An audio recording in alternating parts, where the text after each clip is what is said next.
विद्यार्थी मित्रांनो, आज आपण ते टू बीचे वर्तमान काळातील रूप बघणार आहोत। यापूर्वी आपण मागच्या व्हिडिओमध्ये त्या ठिकाणी क्रियापदाचे जे काही फॉर्म्स असतात ते फॉर्म बघितले होते। क्रियापदाचं पहिलं रूप, दुसरं रूप, तिसरं रूप, चौथं रूप आणि पाचवं रूप, या पाचही रूपाचा अभ्यास मागच्या व्हिडिओमध्ये केलेला आहे। तो व्हिडिओ बघितला नसेल तो त्या ठिकाणी बघून घ्यायचा आहे। आज या टू बीचे वर्तमान काळाचे जे रूप आहेत त्याच्याबद्दल आपण माहिती घेणार आहोत। आता टू बीचे वर्तमान काळाचे रूप जर बघितलं तर ॲम, इज आणि आर हे तीन वर्तमान काळातले असतात टू बीचे रूप, आणि त्याचा अर्थ आहे किंवा आहेत असा केला जात असतो। आता याचा वापर इंग्रजीमध्ये करत असताना ज्यावेळेस इंग्रजी आपण बोलतो, लिहितो किंवा त्या ठिकाणी आपल्याला जर वाचायचं असेल तर अशा वेळेस आपण या टू बीच्या रूपांचा अर्थ काय येते ते त्या ठिकाणी बघत असताना सोबत आज आपल्याला त्याचं छोटंसं एक सेंटेन्ससुद्धा करायला आपण सुरुवात करूया। गेल्या काही दिवसापासून जे आपल्या सिरीजनुसार आपण सुरुवातीपासून घेतलेलं आहोत आणि त्याच्या आज आपण त्या ठिकाणी सेंटेन्सवर बघू। आज सब्जेक्ट घेत असताना आय, त्याच्यानंतर शी आहेत, ही आहे, त्याच्यानंतर इट, यू, वी आणि दे या प्रोनाऊनचा वापर करून छोटे छोटे वाक्य जे आहेत ते वाक्य आपण आज करणार आहोत। तर आय जो आहेत, आयच्या सोबत नेहमी ॲम हा त्याला दिलेला, आयला ॲम हा त्या ठिकाणी त्याला दत्तक दिलेला असतो। दत्तक म्हणजे काय, तर हा आयच्या सोबत ॲम येईल म्हणजे येणारच, हा दुसऱ्यासोबत कधीच जाणार नाही, हा याला दत्तक पुत्रच असल्यासारखा आहे। म्हणून मग आय म्हणजे काय, आय म्हणजे मी, आणि ॲम म्हणजे काय, आहे। म्हणजे आज आपण पहिल्या स्टेपमध्ये त्या ठिकाणी आलेलो आहोत की आपण वाक्य त्या ठिकाणी त्या करताना बघून आलेलो आहोत। जे आय ॲम आपण एक ते प्रोनाऊन शिकलो, त्याच्यानंतर टू बीचे रूप शिकलो, आणि आज यांना दोघांना एकत्रित आल्यानंतर त्याच्यापासून एक वाक्य जे आहे, छोटं वाक्य जे आहे ते तयार होताना आपल्याला दिसून आहे। आय ॲम म्हणजेच काय, तर आयच्या सोबत ॲम असतो। मग त्या ठिकाणी जर बघितलं तर उरलेले जी काही सिंग्युलर असेल, जसं ही आहे, त्यानंतर शी आहे, तर सीच्या सोबत आपल्याला इजचा वापर करावं लागेल। सी इज गर्ल्स, गर्ल म्हणजेच काय, तर ती मुलगी आहे, ती मुलगी आहे। ठीक आहे। आता हिच्या सोबत सुद्धा आपल्याला काय वापरावं लागेल, इज वापरावं लागेल। ही इज म्हणजे काय, तो त्याचा अर्थ होते ही म्हणजे तो, आणि इज म्हणजे आहे, तो आहे। त्याच्यानंतर त्या ठिकाणी जर इट जर बघितलं तर इट दिलेलं आहे, इट इज म्हणजे ते आहे, ते आहे। म्हणजेच आपल्याला दिसून येतात आयच्या सोबत त्या ठिकाणी ॲम यूज करताना दिसून आलेलो। त्यानंतर ही, शी, ही आणि इट याच्याबद्दल आपण त्या ठिकाणी इज घेतलेला आहे। मग त्याच्यानंतर यू दिलेले आहेत आपल्याकडे, तर यू हा अनेक वचनमध्ये त्या ठिकाणी येत असतो, म्हणून यूच्या सोबत आरचा वापर केला जात असतो। यू आर म्हणजे तू आहे, काय होईल, तू आहे। त्याच्यानंतर त्या ठिकाणी वी दिलेला आहे, वीच्या सोबत आरचा वापर केला जातो। वी आर म्हणजे आम्ही आहोत, आम्ही आहोत। आणि त्यानंतर आपल्याला इंग्रजीमध्ये जे काही वर्तमान काळातली जी काही टू बीचे रूपं असतात ती रूपे यूज करत असताना आपल्याला ॲम, इज, आरचा वापर करत असताना ज्यावेळेस प्रोनाऊन्स आलेले असेल त्याला आपण सब्जेक्ट म्हणत असतो, तेथे आय, त्यानंतर शी, ही, इट, यू, वी, दे याच्यासोबत जर त्याचा यूज करायचा असेल तर त्याच्यासोबत आपण याचा यूज करताना दिसेल।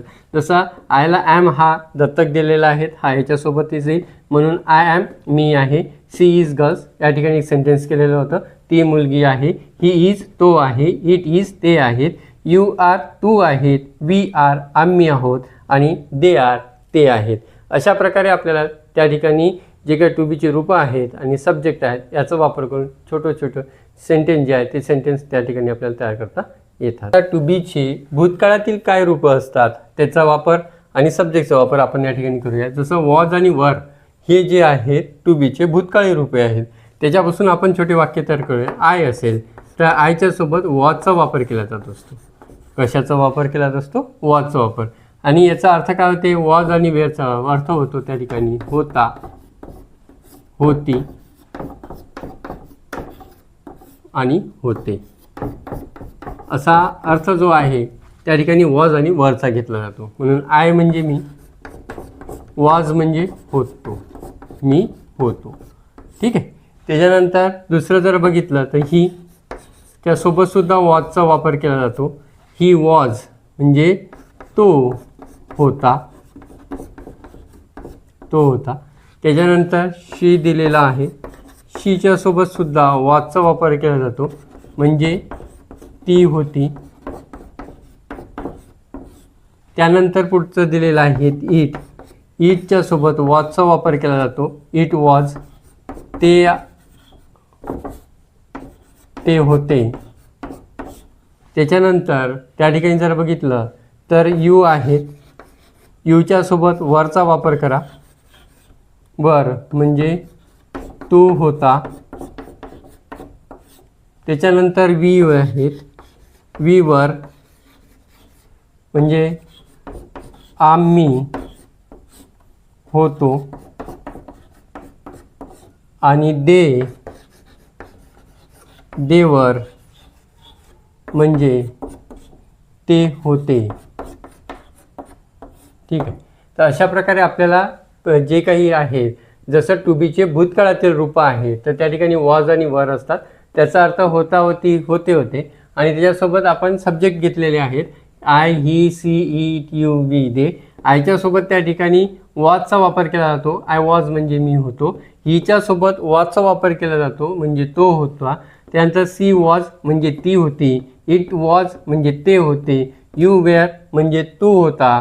वी वेअर म्हणजे आम्ही होतो. आणि दे वेअर म्हणजे ते होते. अशा प्रकारे आपल्याला त्या ठिकाणी याचे छोटे छोटे वाक्य जे आहे, छोटे छोटे सेंटेन्स जे आहेत ते सेंटेन्स त्या ठिकाणी आपल्याला तयार करतात. त्यानंतर टू बीची भविष्यकाळातील रूपे काय आहे ते आपण त्या ठिकाणी बघूया.